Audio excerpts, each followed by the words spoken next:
வணக்கம், இது CoWIN blue tarot. இன்னைக்கு நம்ம என்ன பார்க்க போகிறோம் அப்படின்னா, மகர ராசிக்காரவங்களுக்கு மே 27லேருந்து மே 31 எப்படி இருக்குன்னு பார்க்க போகிறோம். கவனத்தில் வச்சுக்கோங்க, இது பொதுவான ரீடிங் தான். பொருந்தினதை எடுத்துக்கோங்க, பொருந்தலை அப்படின்னா அதை தவிர்த்துருங்க. இந்த மே கடைசி உள்ள ரீடிங் உங்களோட ஜூன் தொடக்கத்துக்கு ஒரு ஒரு கைடன்ஸாக இருக்கும். ஒரு சின்ன உங்களுக்கு ஒரு ஐடியாவோ இல்லை ஒரு வழிகாட்டியாக இருக்கும். என்ன சொல்கிறாங்கன்னு பார்க்கலாம். உங்களுடைய மொதல் card hibiscus passion lost and freedom.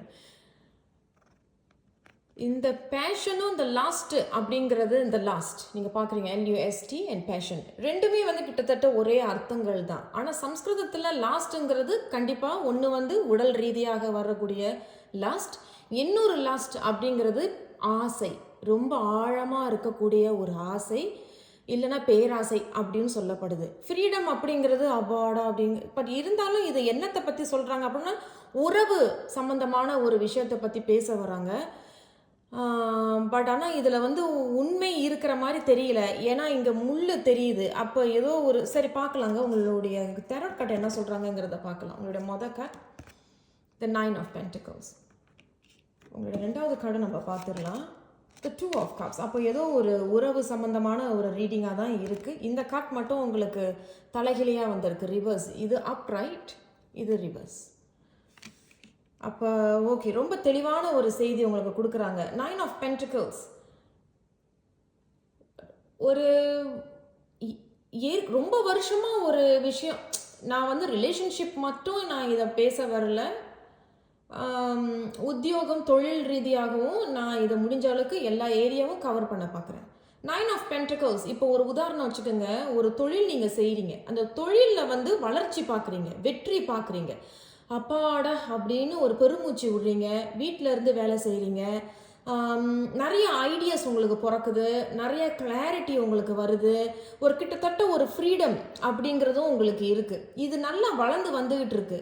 அப்போ 2 ஆஃப் கப்ஸுங்கிறது ரிலேஷன்ஷிப் மத்தியில், உறவு மத்தியிலையோ இல்லை உத்தியோகத்திலையோ தொழில் ரீதியாகவோ குடும்ப ரீதியாகவோ அங்கே ஒரு ஒற்றுமை, 2 கைகள் சேரக்கூடியது, ஒரு ஒத்துழைப்பு, ஒரு கொலாபரேஷன், கோஆபரேஷன் அப்படின்னு சொல்லப்படுது. ஒரு ஒத்துழைப்பு வருது. ஆனால் இங்கே ஒரு ஒத்துழைப்பு தரலை. அப்போ ஒருத்தவங்க இங்கே என்ன சொல்கிறாங்க அப்படின்னா, என்னால் இனிமேல் இந்த ஒத்துழைப்பு தர முடியாது. அப்போ இத்தனை நாளாக இருந்தது அது உறவா அல்லது அந்த லாஸ்டா அப்படின்னு இங்கே சொல்கிறாங்க. அப்போ அந்த பேஷன் அண்ட் லாஸ்ட்டுங்கிறது தமிழில் காமம், இல்லை ஆசை, பேராசை இப்படின்னு இருக்குது. அப்போ இது 3 செய்திகள், 2 செய்தி இங்கே வருது. ஒன்று தொழில் ரீதியாகவும் குடும்ப ரீதியாகவும் இருக்குது. 2 of cups, the heart of the ரீடிங்கில் 2 ஆஃப் கப்ஸ் இரண்டும் சேருது. பட் அந்த சேர்றது எப்படி இருக்குது அப்படின்னா, அது ஒரு உண்மையான ஒரு ஒரு ஒரு ஒற்றுமை இல்லை. ஏன்னா ஸ்ட்ரென்த் அப்படிங்கிறது இதுக்கு பலமே இல்லை, இது செல்லாது, இது ஒத்துழைப்பு தரலை, நான் விட்டு கொடுத்தாலும் அவங்க விட்டு கொடுக்க மாட்டேங்கிறாங்க. ஸோ ஏதோ ஒரு செய்தி இங்கே சொல்கிறாங்க. இருந்தாலும் நம்ம ஒவ்வொரு காட்டும் நம்ம இன்னைக்கு கிளாரிஃபை பண்ண போகிறோம். மகர ராசிக்காரவங்களுக்கு இந்த 9 ஆஃப் பென்டிகல்ஸ் என்ன அப்படிங்கிறது ரொம்ப வருஷமாக ஒரு இதில் நீங்கள் இருக்கீங்க. அது உறவாக இருந்தாலும் சரி, 9 வருஷம் நீங்கள் ஒரு உறவில் இருந்திருப்பீங்க, இல்லைனா 9 வருஷம் நீங்கள் ஒரு தொழிலில் இருந்திருப்பீங்க. அங்கே நல்லா ஒரு ஒற்றுமை இருக்குது. ஆனால் யாரும் உங்களை நம்பலை, இல்லை நீங்கள் நம்பலை, ஒரு விட்டு கொடுத்து போகிறதில்ல, அங்கே ஏதோ ஒரு சண்டை வருது அப்படிங்கிறது சொல்ல வராங்க. இருந்தாலும் நம்ம ஒவ்வொரு காட்டுக்கும் கிளாரிஃபை பண்ணலாம். மகர ராசிக்காரவங்களுக்கு த 9 ஆஃப் பென்டிகல்ஸ் மே 27லேருந்து மே 31 என்ன செய்தி இருக்குது? 9 ஆஃப் பென்டிகல்ஸ் ஏன் வந்தது? எதனால அந்த 9 of pentacles Makara ராசிக்காரவங்களுக்கு? The emperor. அதே தான். அப்போ நீங்கள் உங்களுடைய பவரில் எம்பரர் அப்படிங்கிறவங்க யார் அப்படின்னா, ரொம்ப ஃபேமாக இருப்பாங்க, ரொம்ப அப்படியே உம்முன்னு ஒரு பொக்கர் ஃபேஸ் அப்படின்னு சொல்லுவாங்க ஆங்கிலத்தில். சிரிக்க மாட்டாங்க, ரொம்ப பேச மாட்டாங்க, அப்படியே உம்முன்னு இருப்பாங்க, அவங்களுக்காக நினச்சாதான் சிரிப்பாங்க, ரொம்ப ஸ்ட்ரிக்டாக இருப்பாங்க. அந்த மாதிரி ஒரு இதில் நீங்கள் இருந்திருப்பீங்க.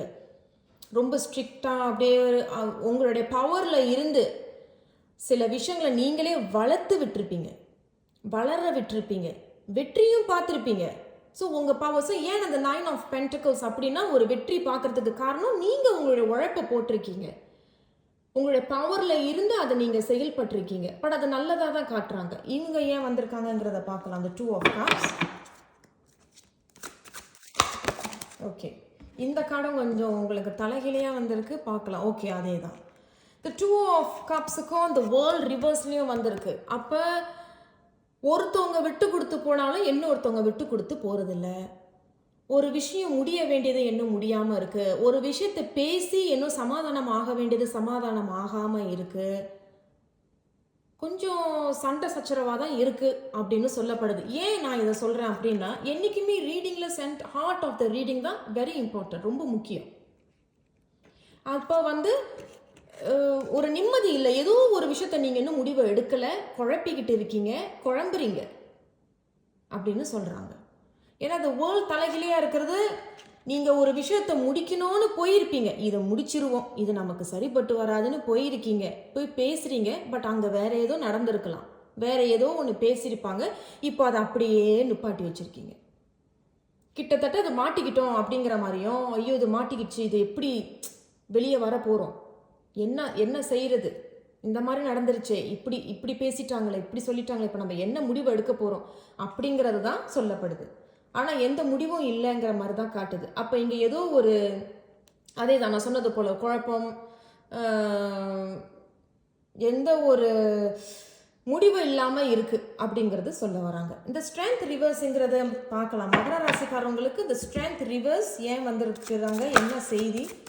ரிவர்ஸ் ஸ்ட்ரென்த் மே 27 மே 31. இந்த ரிவர்ஸ் ஸ்ட்ரென்த் மகர ராசிக்காரவங்களுக்கு ஏன் அப்படிங்கிறத பார்க்கலாம். என்ன செய்தி சொல்ல வராங்க, அந்த ரிவர்ஸ் ஸ்ட்ரென்த் எதுக்காக வந்திருக்காங்க? ஓகே, வந்திருக்காங்க, பார்க்கலாம். த எம்ப்ரஸ். ஏதோ ஒரு விஷயம் நீங்களே போட்டு குழப்பிக்கிறீங்கன்னு நினைக்கிறேன். ஒரு விஷயத்தை முடிப்போமா, முடிக்கவே இல்லை. நான் ஏன் சிரிக்கிறேன் அப்படின்னு, என்னங்க என் சூழ்நிலை உங்களுக்கு சிரிப்பாக இருக்கான்னு நினைக்காதீங்க. நான் அப்படிலாம் ஒன்றும் சொல்ல வரல. ஏன்னா இதுவும் வேர்ல்ட் கார்ட், இது முடிக்கலை, இது நீங்கள் விட்டு கொடுத்து போக மாட்டேங்கிறீங்க, ஒரு முடிவை எடுக்கலை. ஆனால் உங்களுக்குள்ள ஒரு முடிவு இருக்குது, இது வேண்டாமா வேணுமா. ஆனால் இது ஒரு புது தொடக்கமாக இருக்குது. ஒரு புது விஷயம் வளரப்போகுது, ஒரு புது விஷயம் உங்களுக்கு. என்ன அது எம்ப்ரஸ் அப்படிங்கிறது உங்களுக்குள்ளே தான் அந்த பதில் சொல்லப்படுது. இது வேணாம் அப்படின்னு சொல்லுதோ, இல்லை பரவாயில்ல இதுக்கு இன்னொரு வாய்ப்பு கொடுப்போம் அப்படின்னு சொல்கிறாங்களோ. ஆனால் இது உருவாகுது, ஆனால் நல்ல முறையாக உருவாகுது அப்படின்னு சொல்கிறாங்க. உங்களுக்கு புரியுதுன்னு நினைக்கிறேன் நான் சொல்கிறது. அப்போ நீங்களே, நானே இந்த மாதிரி குழம்பிக்கிறேன் அப்படின்னா ஒரு மாதிரி குழப்பமாக தான் இருக்குது கொஞ்சம் இந்த ஏரியா மட்டும். அப்படின்னா அப்போ உங்களோட லைஃப்பும் இப்போ கிட்டத்தட்ட இப்போ இந்த கடைசி மாதம், இந்த மே மாதம் வந்து உங்களுக்கு கொஞ்சம் கன்ஃபியூஷனாக தான் இருக்குது, ஒரு மாதிரி குழப்பிக்கிறீங்கிற மாதிரி தான் இருக்குது. ஆனால் 6வது மாதம் ஒரு முடிவை எடுக்கிறீங்கன்னு தெரியப்படுது. ஏன்னா விட்டு கொடுத்து போகிறதில்ல, விட்டு கொடுக்கலை. ஆனால் ஏன் இந்த ஸ்ட்ரென்த் காட்டினா, நீங்கள் ஏற்கனவே ஒரு சில மகர ராசிக்காரங்க வாய்ப்பு கொடுத்துருக்கீங்க, பரவாயில்ல அப்படின்னு சொல்லி வாய்ப்பு கொடுத்து இது அப்பயும் சரிப்பட்டு வரல. ஒரு சில மகர ராசிக்காரங்க இல்லை நம்ம ஒரு வாய்ப்பு கொடுப்போம், இதை திருப்பி நம்ம உருவாக்குவோம் அப்படின்னு வரீங்க. ஆனால் என்ன முடிவு அப்படின்னு தெரிய வரல. இருந்தாலும் நான் இன்னும் ஒரு கார்டு உங்களுக்காக எடுக்கிறேன். இந்த ஸ்ட்ரென்த் ரிவர்ஸ் வந்திருக்கு. மகர ராசிக்காரங்களுக்கு என்ன சொல்ல வராங்க, என்ன செய்தி? ரிவர்ஸ் ஸ்ட்ரென்த் மே 27 மே 31 மகர ராசிக்காரங்களுக்கு. எல்லா மகர ராசிக்காரவங்களுக்கும் இது பொருந்துமான்னு எனக்கு தெரியல. ஒரு சில மகர ராசிக்காரவங்களுக்கு இது பொருந்த வாய்ப்பு இருக்குது. ஸோ எது உங்களுக்கு பொருந்ததோ அதை எடுத்துக்கோங்க, பொருந்தாததை தவிர்த்துருங்க. இந்த ரிவர்ஸ் ஸ்ட்ரென்த் எதனால் வந்திருக்கு மகர ராசிக்காரவங்களுக்கு? மே 27 மே 31. ஐயோ ரொம்ப கார்டு வந்துருச்சு, நான் இவ்வளோ கார்டு எடுக்க மாட்டேன். உங்களுக்குன்னு ஒரு செய்தி வரும், பார்க்கலாம் இருங்க. ரிவர்ஸ் ஸ்ட்ரென்த் மகர ராசிக்காரவங்களுக்கு மே 27 மே 31. எதனால இந்த ரிவர்ஸ் ஸ்ட்ரென்த் வந்திருக்காங்க, அதோட சேர்த்து எம்ப்ரஸும் கிளாரிஃபை பண்ணியிருக்கிறாங்க. என்ன செய்தி சொல்ல வராங்க? ஓகே, வந்துட்டாங்க. Ace of pentacle. நான் சொன்னேன் பார்த்தீங்களா, உங்களுக்கு அந்த ஒரு புது தொடக்கம் நீங்கள் கொடுக்க போகிறீங்க. நீங்கள் ரெண்டையும் பார்த்தீங்கன்னா, இவங்க கையில் அந்த ஒரு உலகத்தை பிடிச்சிருக்காங்க, கொடுக்கணும் அப்படின்னு நினைக்கிறாங்க. ஏஸ் ஆஃப் பென்டக்கிள்ஸுங்கிறது இங்கேயும் ஒரு கை வந்து இதை கொடுப்போம் அப்படின்னு வரீங்க. அப்போ ஏதோ ஒரு முடிவை எடுக்கிறீங்க. அப்போ அந்த ஸ்ட்ரென்த் ரிவர்ஸ் அப்படிங்கிறது ஒத்து போகாததுக்கு இப்போ ஒரு புது ஆரம்பம். நீங்கள் கொடுக்குறீங்க அந்த ஆஃபர், நான் உனக்கு தரேன் அந்த ஆஃபரை, திருப்பி நம்ம சேர்ந்து வாழலாம், எனக்கு இன்னொரு வாய்ப்பு கொடுங்க, இந்த உத்தியோகத்தில் எனக்கு இன்னொரு வாய்ப்பு கொடுங்கன்னு ஆனால் உங்களுக்கு கிடைக்கிது அப்படின்னு தான் சொல்ல வருது. ஏன்னா one of the positive card வந்து ஏஸ் ஆஃப் பென்டிகல்ஸ் இந்த டேக்கில், டெராட் டேக்கில் ஏஸ் ஆஃப் பென்டிகல்ஸுங்கிறது ரொம்ப நன்மை தரக்கூடியதாக பெரிய வரப்பிரசாதம் அது. ஆனால் எனக்கு என்னமோ வந்து ஏன் இந்த ரிவர்ஸ் அப்படின்னா, ஏற்கனவே வாய்ப்பு கொடுத்துருக்கீங்க, 1க்கு 2 முறை வாய்ப்பு கொடுத்து இது சரிப்பட்டு வரலன்னு ஒதுக்கி வைக்கிறீங்க. ஏன்னா சில பேருக்கு ஃப்ரீடம் வேணும், இங்கே ஃப்ரீடம்னு சொல்லப்படுது. அப்போ சில பேருக்கு எனக்கு ஃப்ரீடம் வேணும், இது என்னோட, இது வந்து சரிப்பட்டு ஆகாது, நான் ஒதுங்கிறேன், நான் ஒதுங்கிக்கிறேன்னு ஒதுங்கிறீங்க. ஒரு சில மகர ராசிக்காரவங்க பரவாயில்ல ஒத்துழைப்பை தராட்டினாலும் நான் இன்னொரு வாய்ப்பு தரப்போகிறேன் அப்படின்னு கொடுக்குறீங்க. இல்லை நீங்கள் ஒதுங்கிக்கிட்டாலும் அவங்க உங்களுக்கு இந்த வாய்ப்பை தர்றதா இருக்கு.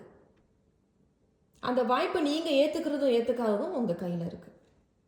ஸோ மொத்தத்தில் மகர ராசிக்காரவங்களுக்கு எந்த முடிவும் பெருசாக சொல்லலை, நீங்கள் ஏற்றுக்கிறீங்களா ஏற்றுக்கலையான்னு. ஆனால் எனக்கு தெரிஞ்சு சில மகர ராசிக்காரவங்க 2 வாய்ப்பு கொடுத்துருக்கீங்க, ஆனால் ஒத்துழைப்பு தரலை.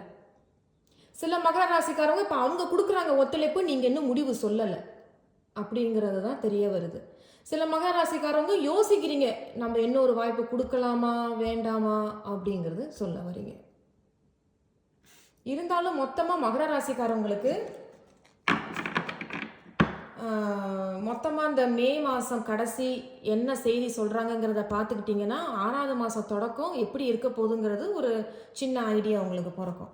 ஸோ ஓவராலாக என்ன செய்தி சொல்ல வராங்க மகர ராசிக்காரவங்களுக்கு மே 27லேருந்து மே 31 மகர ராசிக்காரவங்களுக்கு மொத்தமாக என்ன செய்தி இருக்குது, இந்த ரீடிங்க்கு என்ன மொத்தமான என்ன எனர்ஜி கொடுக்குறீங்க, என்ன செய்தி வர போகிறது பார்க்கலாம். மகரம் மே 27லேருந்து மே 31 என்ன செய்தி வரப்போகிறது, மொத்தமாக என்ன செய்தி மே 27லேருந்து மே 31 மகர ராசி ஓவராலாக என்ன செய்தி வரப்போகிறது. இன்னும் ஒரு வாட்டி ஷஃபிள் பண்ணுவாங்க, உங்களுக்குன்னு கண்டிப்பாக செய்தி வரும். மே 27லேருந்து மே 31 மகர ராசி. ஓகே, இந்த காட் வந்து உங்களுக்கு தலைகிலியாக தான் வந்து விழுந்திருக்காங்க. அப்போ நான் நினைக்கிறேன் நீங்கள் என்ன முடிவு எடுக்க மாட்டீங்க போல இருக்கு அப்படிங்கிறது தான் தெரிய வருது. ஏன்னா இது வந்து ஒரு புது தொடக்கம். இந்த புது தொடக்கத்துக்கு நீங்கள் இன்னும் முடிவு சொல்லலை. ஏன்னா உங்களுக்கு எல்லாமே வந்து வேர்லும் ஒரு த வேர்ல்ட் அப்படிங்கிறதும் வந்து ஒரு புது ஆரம்பம். ஏஸ் ஆஃப் பென்டிகல்ஸும் புது வாய்ப்பு, எம்பரஸும் ஒரு புது வாய்ப்பு, த பிகினிங்கும் ஒரு புது தொடக்கம். அப்போ த ஃபுல் ரிவர்ஸ் அப்படிங்கிறது நீங்கள் அந்த எனக்கு வேண்டாம் அப்படிங்கிறது சொல்லப்படுது. இன்னொன்று, நான் இந்த பார்ட்னரோட நான் சேர்ந்து வாழ மாட்டேன் அப்படிங்கிறதும், நான் திருப்பி இந்த வேலைக்கு போக மாட்டேன் அப்படிங்கிறதும், இந்த தொழிலை திருப்பி நான் போய் சேர மாட்டேன், இது வேண்டாம் அப்படி ஏதோ ஒரு விஷயத்த நீங்கள் இப்போ ஸ்டாப் பண்ணி வைக்கிறீங்க, இல்லைன்னா நிறுத்தி வைக்கிறீங்க. அது மாதிரி தான் நிறுத்தி வைக்கிறீங்க, இல்லை இன்னும் யோசிக்கிறீங்க, இல்லை வேண்டாம் அப்படின்னு சொல்கிறீங்க. ஸோ மகர ராசிக்காரவங்க முடிவு கடைசியில் உங்கள் கையில் தான் இருக்குது. ஸோ 6வது மாதம் தொடக்கம் அப்படிங்கிறது இன்னும் ஒரு செய்தியும் நமக்கு வந்து பெருசாக சொல்ல மாட்டேங்கிறாங்க. ஏன்னா ஒரு சில மகர ராசிக்காரங்க ரொம்ப பிடிவாதமாக கூட இருக்கலாம். எனக்கு இது வேண்டாம், அவங்க உங்களுக்கு வந்து ஒரு ஆஃபர் தராங்க அப்படின்னாலும் நீங்கள் அந்த ஆஃபரை எடுத்துக்கல, அந்த வாய்ப்பை நீங்கள் எடுத்துக்கல. இல்லை எனக்கு வேண்டாம், இல்லைன்னா இருங்க நான் யோசிக்கணும் அப்படின்னு சொல்லி நிறுத்தி வைக்கிறீங்க. ஏன்னா ஏன்னா உங்களுக்கு வந்து ஒரு புது தொடக்கம் காத்துக்கிட்டு இருக்கு. 4 கார்டு உங்களுக்கு ஒரு புது ஆரம்பம் காத்துக்கிட்டு இருக்கு. அதுக்கு உண்டான முடிவும் பதிலும் உங்கள் கையில் தான் இருக்குது. ஆகையாக மகர ராசிக்காரவங்க, அதாவது தவறாக ஏதாவது சொல்லியிருந்தா கோச்சிக்காதீங்க, மன்னிச்சிருங்க. நான் இடையில கொஞ்சம் சிரித்து பேசுறது ஏன் அப்படின்னா, 2 வேர்ல்ட் கார்டுமே வந்து உங்களுக்கு இப்படி வந்திருக்கு. ஏன்னா நீங்கள் எந்த முடிவும் எடுக்கலைங்கிறது எனக்கு ரொம்ப ஆச்சரியமாக. ஏன்னா இந்த மாதிரி எந்த ரீடிங்லேயும் வந்ததில்லை. இதுவும் ஒரு ஆரம்பம், இதுவும் ஒரு புதுசாக உங்களுக்கு கிடைக்கிது, இதுவும் உங்களுக்கு ஒரு புதுசாக ஒன்று கிடைக்கிது. அப்படிங்கும் பொழுது மொத்தமாக அவங்க என்ன சொல்கிறாங்கன்னா, நீங்கள் ஒரு விஷயத்தை நிறுத்தி வைக்கிறீங்க, யோசிக்கிறீங்க. சில பேர் வேண்டான்னு சொல்கிறீங்க, இல்லை எடுப்போமா வேண்டாமான்னு ஒரு ஆற்றுல ஒரு கால் சேத்துல ஒரு கால் மாதிரி தான் தெரியுதுங்க. அப்படி தான் எனக்கு தெரியுது. அதனால் எப்படின்னு எனக்கும் ஒன்றும் அவங்க பெருசாக செய்தி சொல்ல மாட்டேங்கிறாங்க. ஸோ மகர ராசிக்காரங்க யாராவது ரீடிங்கை பார்த்தீங்கன்னா கமெண்ட் செக்ஷனில் தெரியப்படுத்துங்க. அப்புறம் உங்களை நான் அடுத்த ஒரு வீடியோவில் சந்திக்கிறேன். எனக்கு கொஞ்சம் மனசு கேட்கல என்ன அப்படின்னு. நம்ம வேணா இன்னொரு கார்டு உங்களுக்காக நான் ஒன்று எடுத்து பார்க்குறேன். மகர ராசிக்காரவங்களுக்கு ஏதாவது கடைசி ஒரு செய்தி ஏதாவது இருக்கா? உங்களுடைய அறிவுரை என்ன? உங்களுடைய செய்தி என்ன? 27 மேலேருந்து 31 மே உங்களோட கடைசி செய்தி உங்களுக்கு. நீங்கள் ஏதாவது மகர ராசிக்காரங்க இந்த வீடியோவை பார்க்குறவங்களுக்கு ஏதாவது அறிவுரை சொல்கிறீங்களா?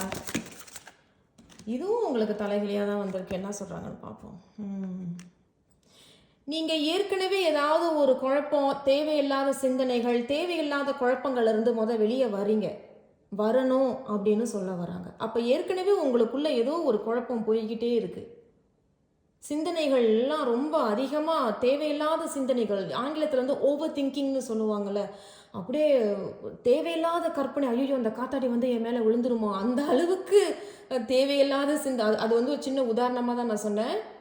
இப்போ நம்ம உட்காந்துட்டு இருக்கோம், நல்லா தான் உட்காந்துட்டு இருப்போம். ஐயோ அந்த ஃபேன் வந்து என் மேலே விழுந்துருமா, அந்த மரம் வந்து என் மேலே விழுந்து, அந்த மாதிரி அது சின்ன உதாரணம். அப்போ அந்த மாதிரி ஒரு தேவையில்லாத குழப்பங்களோ சிந்தனைகளோ உங்களுக்கு இருக்குது. அதுலேருந்து வெளியே வாங்க. ஆனால் நீங்கள் வெளியே வர்றீங்க அப்படிங்கிறது தான் இங்கே சொல்ல வருது. அப்போ நீங்கள் தெளிவாக இருக்கிறீங்க. அப்போ நீங்கள் வந்து ஏதோ ஒரு ஆஃபர், ஒரு வாய்ப்பை நீங்கள் வேண்டாம் அப்படின்னு மகர ராசிக்காரவங்க சொல்கிறீங்க. சரிங்க, நான் இதோட இந்த ரீடிங்கை நிறுத்திக்கிறேன். எப்படி என்ன அப்படி உங்கள் ரீடிங் எப்படி இந்த ரீடிங் எப்படி இருந்ததுங்கிறத கமெண்ட் செக்ஷனில் தெரியப்படுத்துங்க. உங்களை நான் கண்டிப்பாக அடுத்த ஒரு வீடியோவில் சந்திக்கிறேன். 6வது மாதத்தோட வீடியோவில் நம்ம பார்ப்போம் மகர ராசிக்காரங்களுக்கு எப்படி இருக்குங்கிறத பார்ப்போம். மறந்துடாமல் சப்ஸ்கிரைப் பண்ணி வச்சுக்கோங்க, லைக் பண்ணுங்கள், ஷேர் பண்ணுங்கள். நன்றி.